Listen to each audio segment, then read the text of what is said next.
Good evening and welcome. Bonne soirée et bienvenue. My name is Michael Polywada, and I'm the manager of major gifts and partnerships with the Ottawa Public Library. Thank you very much for being with us tonight. Kwe Kakina. We believe it is important to acknowledge that even as we gather virtually, we are on the unceded and ancestral territory of the Anishinaabe Algonquin people. Nous rendons hommage à toutes les Premières Nations, les Inuits et les Métis, leurs aînés, leurs ancêtres et leurs importantes contributions passées et présentées. We want to thank our partners in organizing this event, the Ottawa International Writers Festival. Tonight, we're pleased to host a conversation with Andrew O'Hagan about his latest acclaimed book, Mayflies, a coming-of-age novel and meditation on life, death, and lifelong friendship. In 2003, Andrew was named one of Granta's best young British novelists. He's the author of the novels Our Fathers and Be Near Me, long listed for the Man Booker Prize. Both of these titles are available at the library if you want to check them out. Before I turn the page to Sean, I'd like to remind you about an OPL program tomorrow at noon, a bicycle workshop to help you discover some of Ottawa's most interesting destinations that are easily accessible by bike. Heritage sites, nature areas, and public art are only a few of the destinations to find out about. Remember that you can visit the OPL website anytime to learn about an amazing variety of programs and to access the vast and wonderful collection available with your library card. It is now my great pleasure to introduce a great friend of the Ottawa Public Library, Sean Wilson, Artistic Director of the Ottawa International Writers Festival, to say a few words. Thank you and have a great evening. Merci et bonne soirée. Thank you, Michael. Good evening, everyone. I'm also broadcasting from the unceded and unsurrendered territory of the Algonquin Anishinaabe. I'm so thrilled to welcome you all to the Writers Festival's 2021 virtual season, to thank our friends at the Ottawa Public Library for their ongoing collaboration, and to thank the Scottish Society of Ottawa for their partnership presenting tonight's event. I also want to thank you for supporting authors and booksellers through these difficult times. Our official bookseller is Perfect Books on Elgin Street, but I know that wherever you are right now, there's an independent bookstore nearby that would be more than happy to sell you some great books. Our spring season continues for another few weeks, and it's all available online, free and on demand at writersfestival.org. If you enjoy this event or any of our virtual programming, please consider making a charitable donation. Your financial support will allow us to continue to bring you the world's most interesting authors and thinkers, even as we continue into year 2 of the pandemic. Our host tonight, John Ivison, is the Ottawa Bureau Chief for the National Post and the author of the nonfiction book, Trudeau, The Education of a Prime Minister, and more recently a novel, The Riotous Passion of Robbie Burns, and we look forward to welcoming him back to our virtual stage on June 17th to talk more about Robbie Burns alongside Dr. Pauline McKay, author of Burns for Every Day of the Year, for another presentation presented with the Scottish Society of Ottawa and the Ottawa Public Library. But for now, let's give a warm Ottawa welcome to our host, John Ivison. Hello there, everybody, and good evening. And Andrew O'Hagan, who I think is in London, correct me if I'm wrong, a warm welcome to Canada's capital. Cheers, a glass of, it's not of Glenmorangie, which I think was the drink of choice of your main character in the book, but in honor of the book's hero, Tully Dawson, for ease of translation, anybody watching might want to fill their own glasses. So, slàinte mhath. Slàinte mhath. So, Andrew, if we could just start with Mayflies, which I thoroughly enjoyed. It's a good read. Anybody who's not who's watching and hasn't read it, take a look. It is set in the summer of 1986 in Ayrshire, as two friends, Tully Dawson and the narrator Jimmy Collins, bond over films and music and being kings of the world, or at least Irvin Newtown. 30 years later, Tully calls with devastating news that leads to a retrospective of the friendship, and the title refers to the brevity of youth and human existence. And Andrew, could I ask?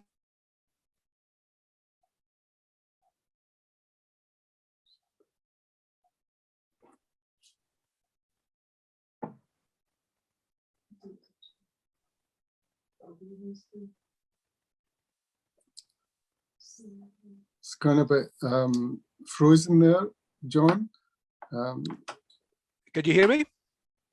I just missed the end of your question there, John. Could you do it again? Yeah, so I was just saying, I wonder if you could give a brief reading of a part of the book to give people a flavour of what it's all about.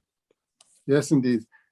Thanks, John. It's such a pleasure to be with you. I mean, to have a bondsman and a man of journalism in my corner tonight is such a pleasure. And what I wanted to do was just read from the very center of the book, which is when the boys, these boys who out of the west coast of Scotland have driven with their lack of money and their great enthusiasm down to Manchester for the 10th anniversary of punk. What they do is they finally get into a hall where the great event itself is happening. I'm going to read a couple of pages just from that very point in the book.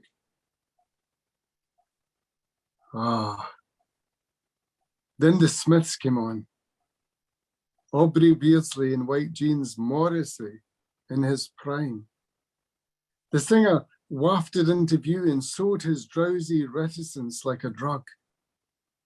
The band was at its height, romantic and wronged and fierce and sublime, with haircuts like agendas. Morrissey came brandishing a license, a whole manner of permission, as if a new kind of belonging could be made from these feelings of being left out, like nobody knew you as he did. Time takes nothing away from it. Those thousands of heartened teenagers taking the roof off and giving out to a gawky frontman from Stretford.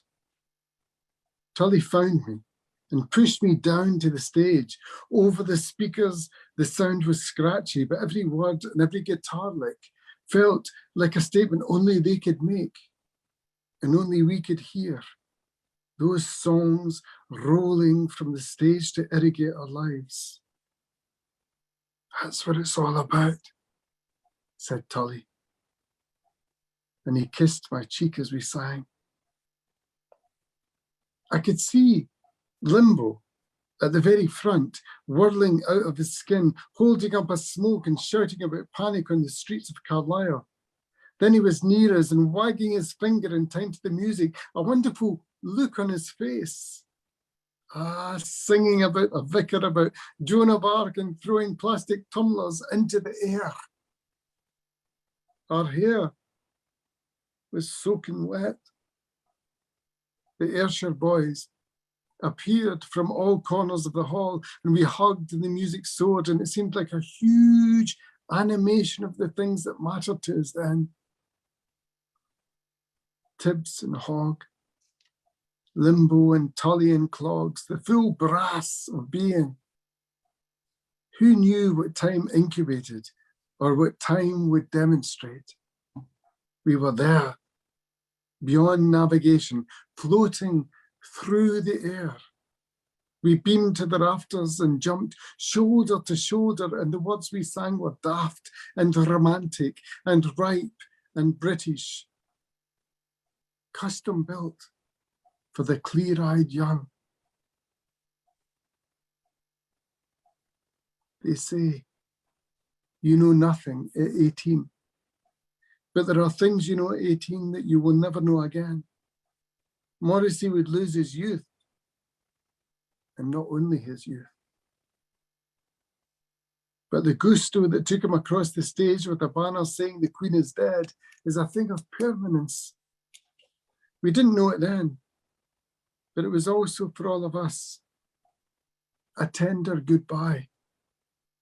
And we would never be those people again. Check Limbo, Tully said in my ear.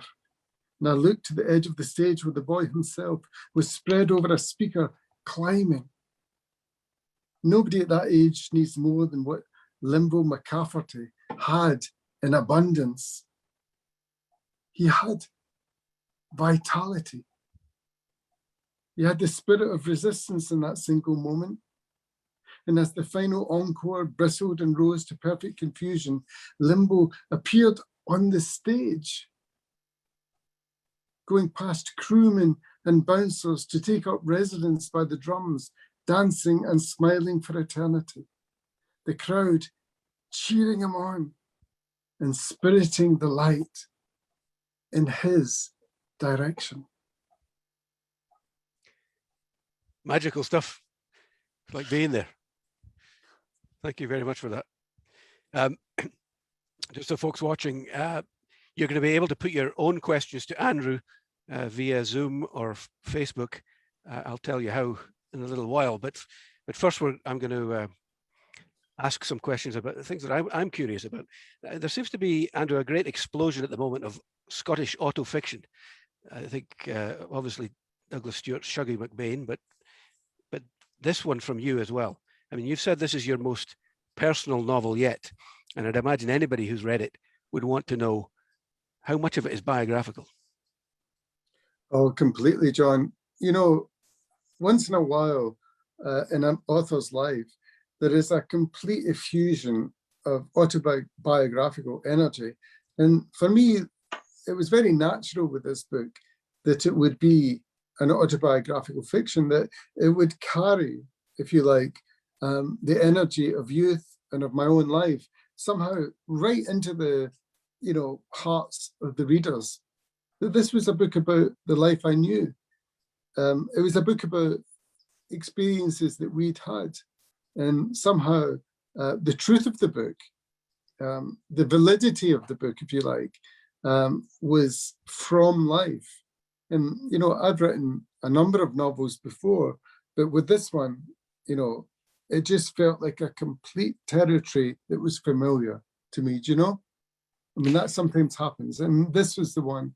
But so you said that some books go to the center of an author's questions, and that is, this book is that for me. What were the questions and what were the answers? Well, the answers will be in the mind of the audience. I think the readers, and I've been overwhelmed, I have to tell you, John, I've been overwhelmed by the response to this book internationally. I mean, all over the world, people have been responding to this book. It's a book about male friendship, about loyalty and commitment, and about what friendship means over the course of a life. You know, we all have friends when we're young, and they come and go a bit. But sometimes the lastingness, the endurability of those friendships becomes a big deal in our sense of what life is. You know, we look to those friends to give us courage. Their commitment, in a sense, gives us permission about how to live our lives. And Mayflies is a book about that, that in some sense, you know, it raised questions about whether when the childhood's over, is the friendship over? Or years later, in the second half of the book, when that central friendship between Tully and Jimmy becomes ripe. Tully needs something from Jimmy. He needs an expression of friendship and commitment that maybe they'd never prepared for. And that is life itself. That's life saying, actually, do you know what? Friendship is a thing beyond anything we ever expected. Was there a friend in your life who was the life and soul, who went through what Tully went through? There was, John. I mean, and no doubt about it. I mean, this I've always declared is such a clearly autobiographical book. And my great friend from childhood, Keith Martin, who was that guy, you know, he was the lead singer in the band. He was the guy with the greatest looks, you know, the best record collection, the highest cheekbones, you know, the absolute sort of leader when it came to imagining what life could be. You know, when you're young, you know, you're always looking for approval, I think. You're always looking for somebody to give you permission. We forget about all that when we're older. I mean, you know, I'm in my 50s now. But when it started, you know, we were all looking for that guy, the exemplar. And Keith Martin, who became Tully Dawson in my novel, was the exemplar. You know, he was that guy who, he was more political, he was more engaged, He was more of the front man, and he had the better haircut than anybody else. But you went on to a stellar career. You left Ayrshire. It sounds like the Tully character stayed in Ayrshire. Was there a sense of guilt that you had about leaving the Ayrshire boys behind? I think it's a brilliant question, that, John, because, I think we always have a sense of guilt about growth. It brings with it a sense of consequences, and that we've left people behind who were probably, in some cases, the best people we ever met. We have this myth of progress, that we're always moving forward towards better things, towards riper life, towards deeper significance. But actually, what if the best people we ever met were the people we met when we were 12? What about that as a proposition? What if our families, the people we grew up with, much resented, much left, much questioned, were actually, in some sense, the sharpest people we would ever meet? And it's an unpopular view of life, but I try to reintroduce it in this novel, that, there's this wonderful sense of progress that we all adhere to. We're always moving forward, we're always growing, we're always getting bigger. But what if we're not really getting bigger? What if we're, in a sense, leaving something, losing something, and life is an account of loss as well as achievement? I actually felt kind of similar, that it was a good preparation for life. The banter and knockabout stuff in the west of Scotland. And they're very sharp characters because you had to be. Well, you did. Some people have said to me, oh, these guys seem a bit unusually kind of aware of the culture of music and film and books. And I have to correct them every time and say, that's what they were like. Right. If anything, I slightly took it down in the book. You know what I mean? Yeah. It's like the sharpest people I ever met. And I'm somebody who lives in literary London and, and spends a lot of time here and in New York, where, I publish in the New York Review of Books and the London Review of Books. And I meet a lot of sharp people and people who are utterly on top of their material. But I still think that some of the natively and instinctively sharpest people I met were the people I met at school. Pals I had who were into bands and who were into their look and who were into politics in a particular way in the 1980s. And I'm not romanticizing it, because of course there were some idiots as well, and some people who were, completely out of step with that period. But I do maintain that sometimes the people from your past who are in your language, who are under your skin, who are inside your heart, who are part of the very material of your existence in an earlier way, that those people are the smartest people that you ever met. There's a lot in the book that resonates with me. Brookside, the Smiths, was Kenny Dalglish's goal against Bruges in 1978, one of his top three, which it wasn't. Remember that? Which it wasn't, by the way. But but did you worry that the kind of babble that amused young men in the 1980s might not translate to a broader audience? Never for a second, because the thing that translates, whether it be from Greek tragedy or the 19th century novel or the 1950s novel in Canada, or movies in the 1980s in Europe and America and Canada and the UK, what translates is a sense of common humanness. It really does. We could be mentioning, you could talk to me now with great enthusiasm about the Raptors and about things that are happening in Canada. And if it was presented in the right way, it would be like my enthusiasms. It would be like the places I had been, the journeys I had gone on, and the shared experience with my father or friends. I don't think that cultural references alienate people. I think they bring us in, not only because of the international nature of popular culture now, although that is a thing, but just because when you write well, John, this, when you write well about a thing, you're inviting my communion into it internationally. I mean, we make a great deal about our boundaries and our borders and our differences and our nationalities. But actually, do you know what? We're just human beings. Well, one universal truth which you hit upon was that people in their 50s are still listening to music that they started listening to 40 years ago. Yeah, of course. You're right, it's always a struggle to reach the future.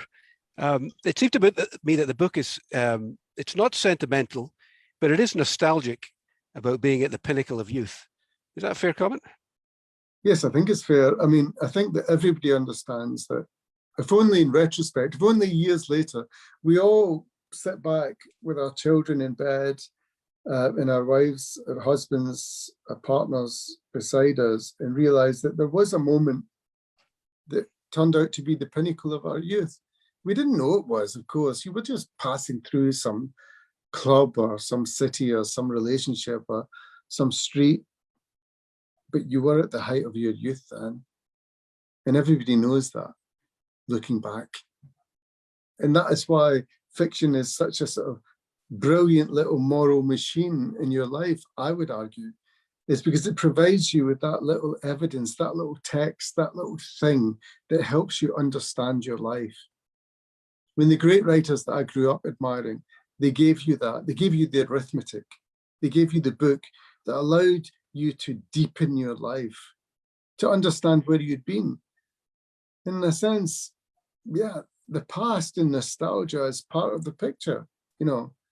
I mean, I didn't set out to write a book about the past or about nostalgia. I set out to write a book about love and commitment and the deep bonds that exist between human beings who I had known. And I think that becomes international very quickly, as it has proved to be with Mayflies, you know, that before you know it, you're actually addressing everybody, because we've all had this experience of having somebody who made your life make sense to you at a young age, you know, and you never forget them. You leave them behind and you go on and you find bigger projects and bigger truths, but you never forget those people who gave you the fundamentals. Well, another universal truth you hit upon is mortality. And of Tully, the narrator says he struggled to accept his friend was no longer 20, because him not being 20 means none of us are 20, and him dying means we all are. Did your friend's struggle cause you to reflect on your own mortality? All of it, you know, yeah. I mean, everything that happened to him, John, was a kind of trigger for all of us to reflect on our own mortality. You know, that's what happens in life. I mean, in 50 years, neither you nor me nor any of the people attending to this broadcast now will be alive, really. And that's just a fact, and it's just a fact that we need to learn to live around. There's truth in it, and there's difficulty in it, and there's pain in it, but there's also a kind of acceptance. And what he brought to us, both Keith, the real life protagonist, who inspired the book, but also Tully in the book, it's just, by the end of this book, you accept that we're all, in a sense, on a short fuse. We're all on our way out. But while we're here, how we can burn, how he burned. He burned with life, with prospects, with possibilities, with potentials, with views, with opinions, with prejudices, with loves, with lusts. He burned. And it's the burn in the midst of our own lives, I think, that we want to attend to. It helps us. I don't know, I mean, Wallace Stevens, the great American poet of the 1930s, once said that the thing about literature is that it helps you to live your life. I believe that. You concluded by saying that Tully had a champion smile. It's one of the last lines in the book, on his face again. You know, for a book that ends with a death, it doesn't leave the reader melancholic. Rather, it's kind of bittersweet, tinged with hope. I guess the hope that Morris's line that there is a light that never goes out. Yes. I mean, do you see it as an optimistic book? It's the most optimistic book I'll ever write. I mean, in that sense, there is a light that never goes out. If we don't believe that, we don't believe that our lives are worth anything. We're not just here in order to please our neighbours or satisfy our husbands, or not disappoint our wives, or support our children. There's something deeper altogether. I mean, these things are important, but there's something deeper, which is about how do we actually honour the opportunity of life itself. And that's what the book's about. That's what Mayflies is. There is a light that never goes out. A young man can be taken from the world before his time, but what he leaves behind is an absolute mark, a mark on the page, a mark in life, a sense of having changed people's destiny, people's sense of what life's glory and honor was. And for me, without a great deal of effort, I have to say that feels natural to me. That's the purpose of life. He left something behind that is indelible. He thought he was just an ordinary guy. My pal who inspired the book, Keith, he was a teacher in Glasgow. Glasgow's not the centre of the world. Being a teacher's not the centre of the world. But he, in some sense, carried the whole business of being the centre of other people's hopes, And for me, if you don't believe in that, then you don't really believe in human potential, And I love all that. Yeah, well, you captured that very well. Just on a political issue, you obviously central to the book is the concept of assisted dying, which has been a big political issue in Canada. It's now legal. Was that something that you grappled with, or? Oh, hugely. I mean, John, I have to say that the issue of assisted dying seems to me that one of the great frontiers of liberty. If you're going to be a civilized society, if you're going to be a thinking person, what you're going to do is you're going to support the idea that when people have a diagnosed illness where they're going to die soon and possibly in pain and in difficulty, then what you do is you assist them towards a reasonable death. Here in Scotland, what we do is campaign endlessly that we be one of those nations, that we have that enlightenment that you've been speaking about in Canada, and that exists in Switzerland, in Belgium, and in New Zealand, and other enlightened countries with a real sense of philosophical enlightenment. What they do is they look at life. They don't just get mangled in policy and endless news cycles. What they do is they look at the business of life itself. What is it to be a human being in a society with certain challenges? The biggest challenge being death itself, the one guarantee, the one absolute prospect that we can all depend on. And so we look at that and we say, how do we take people out of the world who are terminally ill in a way that is rational, merciful, forgiving?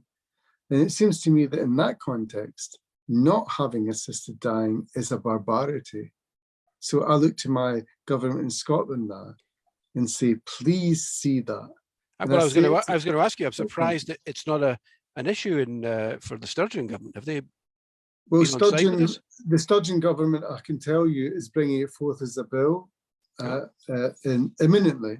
And I've been active in trying to persuade the undecideds that this will be a huge step, I think, much bigger than so many of the issues that preoccupy us all the time, because birth and life and death, there's three things. I know there's endless subtleties. I know there's endless questions in between, but the end of life is something we all will face. There's no dubiety about that.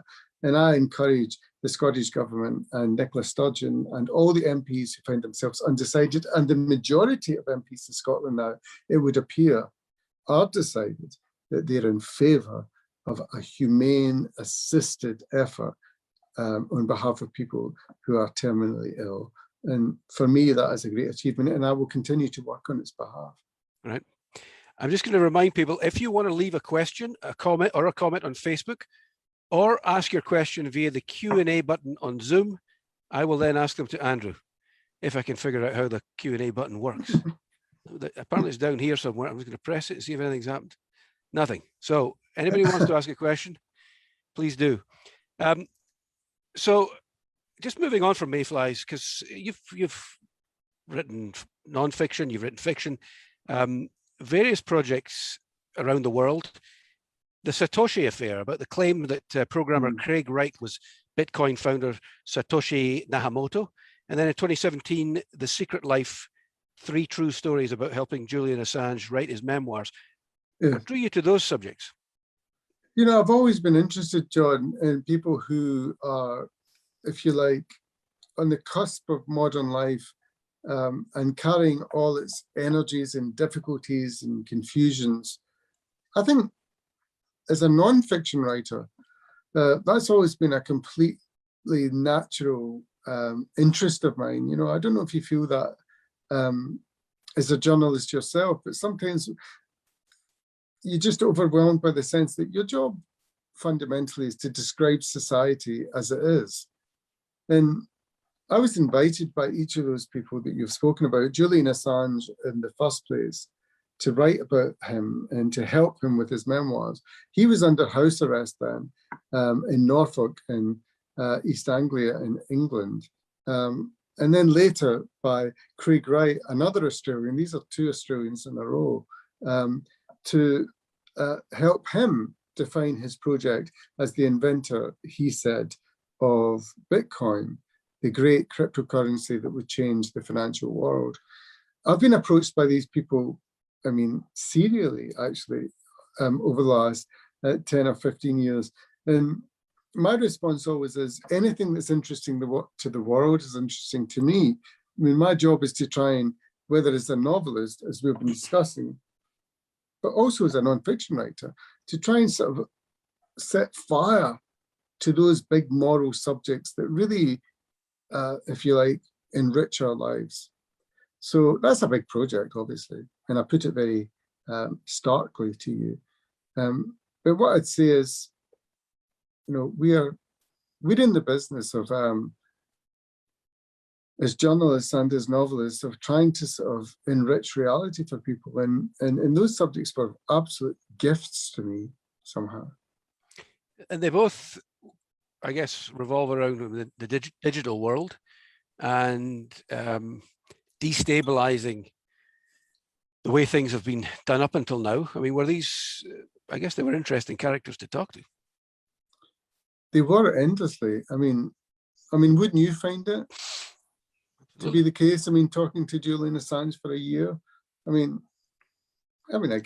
guess it was a gift. You know, they never disappointed me. I mean, I'm probably disappointed them, to be honest, because of course people have a sense of public relations and how they want to be perceived. But I'm an old-fashioned writer in one sense, in that I want to. I mean, I'm on the side of the reader, not on the side of the subject. You know what I mean? Yeah, absolutely. I can't imagine that made you a welcome biographer. No, I think I'm a nightmare biographer myself. Going back to Scotland and discuss something else you were involved in, which was in 2008, a night out with Robert Burns. Oh yeah, the greatest poems, and I think it was around the time of his bicentennial, right? The 200th anniversary of his birth. You, in the introduction, you talk about how the sting has been taken out of Burns, the political message diluted or erased, the power of the poetry and its relevance to modern times diminished, and the annual celebration has become pantomimic. You think there's I mean, even in Canada, the cult of Burns has grown proportionately, seems to me, with the decline in the understanding of what he was all about. Is that a concern? Well, I know it's been a concern for a number of us, and you included, you know, trying to enrich the sense of Burns as a writer primarily, not as a, you know, cultural icon who just symbolizes Scottishness or, you know, Burns night, or, you know, a celebration of drink and, you know, excess. Burns is primarily a writer. You know, what he is a constructor of brilliant images within his poems, and I've always tried to support that. You know, as a broadcaster and as a writer, and as you mentioned, A Night Out with Robert Burns, that was a book that I wrote, with commentary on the best of the poems as I saw them, that would be delivered to every single school in Scotland as a way of encouraging young people to appreciate the genius of this poet. We have a poet, Robert Burns, who is internationally celebrated. I mean, apart from Shakespeare, there is no poet who has a day of the year dedicated to him. Burns Night, the 25th of January, every year, celebrated all over the world. And I'm a ready participant in any celebration, a great reciter and lover of Robert Burns. But as you know, John, that can be mislaid slightly. And people can suddenly think that Burns is just all about the happiness of Scotland and the wonderfulness of being a Scottish person. He wasn't about that at all. He was questioning his society endlessly, the church, the state, the government, the difference between rich and poor, the difference between sexual and gender identities. He was a complete genius of difficult questions. And so should all writers be, in some sense. Why pick up a writer who just reassures you? Writers question you and cause you to, in a sense, grow as a person. And I think that was Robert Burns's instinct, don't you think? Well, he didn't make life easy for himself, that's for sure. Criticizing the government while being an employee. You talk about the celebrations and being involved in them. The introduction offers a kind of delicious account of the bicentennial Burns supper at Kilwinning Mother Lodge. Well, Kilwinning's being your hometown in Ayrshire, right? And it's, you say, where just about everybody there spoke in the accent that Burns would have spoken in. The poetry just tripped out of them. The songs turned over in their mouths like soft potatoes, which I thought was a beautiful description. I just love that kind of native sense of a poet's language, that it's not just messages. This is the thing, John, I don't believe writers are editorialists. I don't think that Margaret Atwood or Alice Munro or, Ernest Hemingway or William Shakespeare or, I don't think any of them are about writing editorials, telling people what to think and delivering them with certainties and absolutes about what life is like. They offer possibilities. They offer arithmetic that other people can solve. They say 2 + 2, and the reader says 4. That's the business. And Robert Burns is no different in that way. He described the world that he knew, a hurly-burly, a tremendous, world of fellowship and love. When Chapman Billies leave the street and Ruthie neighbours meet, as market days are weird and late and folk begin to tack the gate, he had a great rhythm, absolute certainty about the work itself, about the language. He didn't have a moral scheme or agenda on people internationally. And I resist the idea that he's like a messenger for this or that political point of view. He's a messenger for human life, beat by beat, day by day, moment by moment. And that's what I argue for. You, at the toast you gave, you talk about the celebration of wit and sentiment, of sociability and the humor of the poems. That was a strong feeling to you. And as you toasted this town of mine, and the complicated memory of Robert Burns, I mean, that sounds as deeply core and personal to you as parts of Mayflies. Oh, totally. Totally. I look at a great canonical historical writer like Robert Burns as a kind of father, really, an exemplar, a person who gave me permission to write about my local humanity in the language of a universal. So here we are talking across the ocean tonight about a book written about a bunch of boys in Ayrshire, Scotland, in the West Coast in the 1980s, and what happened to them 30 years later when a call comes that calls on their commitment to each other. I mean, people all over the world know that narrative. We have all lived that narrative, or we all will in time. Our parents will die, our friends will be removed, sometimes before us. And what we do is we try and understand life. And the idea that, you know,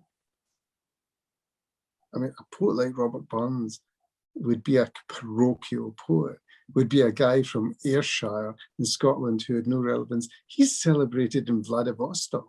Yeah, there are more statues to him than anybody else but Queen Victoria and Christopher Columbus. There you go. There you go. You know, he's understood in places where they have never heard of some of the values of our societies. And that is a writer of international standing. That's a writer, as it were, turning the beautiful internal life of human beings all over the world. And Christ Almighty, is that not what we talk about when we talk about literature? Absolutely. Well, I've hogged a lot of your time, Andrew. I've got people lining up here, and if I can figure out how to make them their questions appear. Okay, here we go. I don't think you need to read anything. I think you just respond. So Kevin Burns, there you go. He must be probably hails from a relative. Probably hails from Ayrshire. He asks, one of the great tensions in male relationships is their ambiguity. They are fierce and loyal, but the fear of possibility of entering gay territory complicates things. What are your thoughts about that? That's a good question, a fantastic question, actually, because it absolutely directly addresses our times, I think. You know, there was never a moment in the past when that wouldn't have been a complicating factor, you know, that, you know, men in Scotland in a working class environment adoring each other or emulating each other wouldn't have been sort of like suspect or difficult. It was never in our childhood, I have to tell you. We never felt, the boys that I grew up with, that sexuality or sexual attraction was an issue. But I was delighted in later generations when things opened up and, you know, as it were, you know, gay life and transgender life and gender non-specific life became a kind of much more of a kind of discussable and easy subject in the culture. I just was relieved by that because, in a sense, we were all in love as teenagers. It's just that we were platonic lovers. You know, love between men could never be described. My father, for example, could never hug another man. I mean, it just wasn't a thing. No.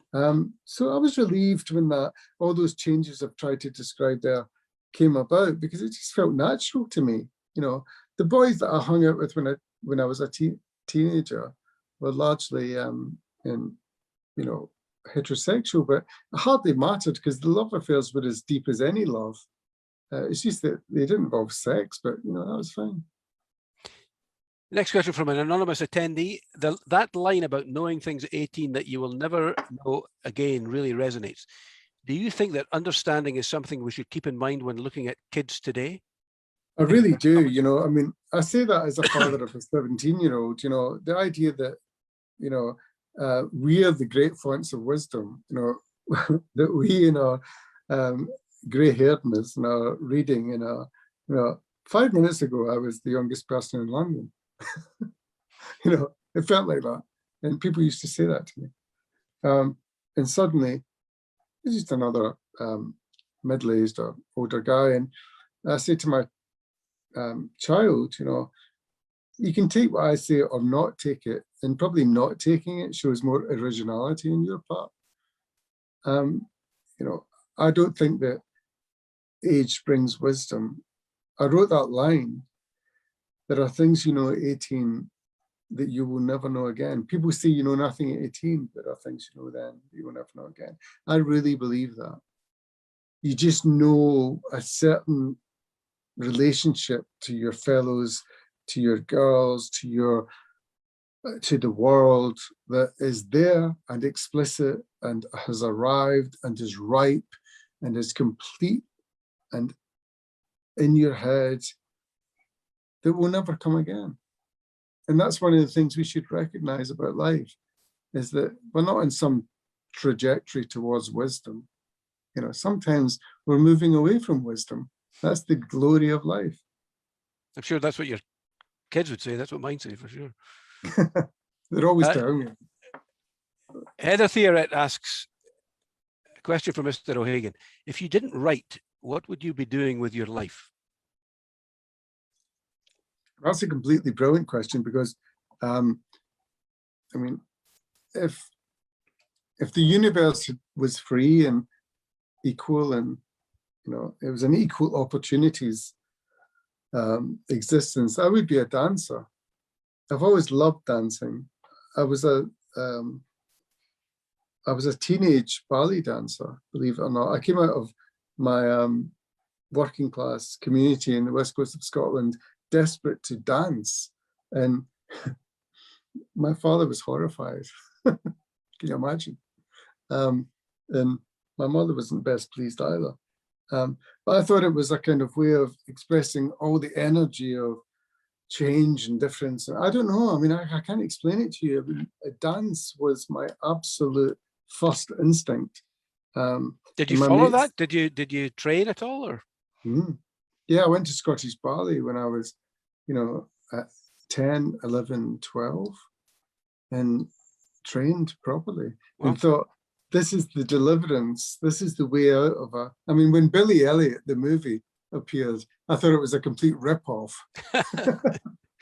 And I said to Lee Hall when I met him, who wrote that wonderful piece, first as a stage play and then as a movie. And I said to Lee, you know, you've completely nicked my life. You know, I grew up in a housing estate, post-industrial, you know, post-mining town, wanted to be the most unacceptable and sexually unacceptable and physically unacceptable thing, which is to be a dancer. But it was where all my energy was at that age. So I have to honestly answer the questioner and say that had I not been a writer, that's the thing I would have most wanted to be. Well, and another anonymous attendee asks, how different is the Scotland of today from the Scotland of your youth? Another brilliant question, really. The Scotland of my youth was a place dominated by a sense of Thatcherism. I don't know how many of the attendees tonight will remember how in these islands, you know, here in the UK, it was dominated by a sense of monetarism and Thatcherism, and that poverty was a kind of disgrace, and that socialism was the enemy, and the idea that you could live decently in a working class culture, that was decimated by the Thatcher years. You know, The Boys and Mayflies, this novel that we've been discussing, they collected, as we did, this was completely autobiographical, they collected tins and groceries for the wives and the miners who were on strike during the Great British Miners' Strike of 1984-85. During that winter, that's what we did. And it's there in the novel and in our lives, very particularly, because we felt that Thatcher, she entered, can I just say, an element of spite. I don't know if this is a thing that you think about in Canada, but it was certainly a thing that has dominated our sense of history, social history, here in the UK, is that Thatcher, for all her supposed achievements, she entered an element of human spite and recklessness and denunciation and class separation into our lives, which was hated and resented by us and is by the boys in this book. And that's changed somewhat in that now I think there's a generation coming through who are absolutely determined to change the world, whether it be an international response to do with Black Lives Matter or Me Too, or they just aren't going to live the old life. They're not going to do it. And I look at my daughter and I look at young friends and I think, good on you. We were probably too tolerant. We didn't want to actually devastate the world in order to remake it. But I think they look at it And sometimes they don't see the complications, and sometimes they're naive about it, but their fundamental energy is admirable, which is to say, let's take the world apart and do it again. Aisha from Montreal asks, when you spoke about universality, do you think that it could apply across generations, meaning that kids today could connect to the kids from the 80s? Well, you've just touched on some of that, I guess. Of course. I mean, John, the thing is, it's a joke, really. I mean, we think the 80s is like miles ago, and it's one of the indulgences of youth. But in the great scheme of things, the 80s is a fraction of a second ago. Anybody who's really interested in, the history of the universe, to raise a big subject, and we must consider that if we're really interested in who we are and what we've done and why we're here.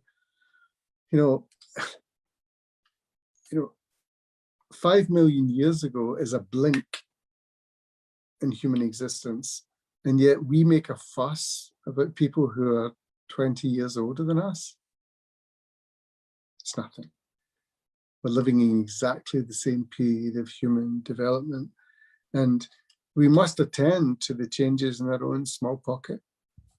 But actually, it's nothing. Although I've got 2017 and 2, not very good planning on my part. But the older ones are very different from the way we were, in that they're much better behaved for a start. I mean, in the book you talk about going out and getting blutered. Well, they don't seem to go out and get blutered. They're far more health conscious. They're far more conscious of the planet. They're far more conscious of not careerism, but they're just, I think, more aware. No? Well, they probably are in a good way. I mean, it was interesting to notice that the UK Prime Minister the other day got married to her husband, the UK Prime Minister, wearing a recyclable dress. I thought that was quite millennial, but also a complete indication of how the generation just behind me think.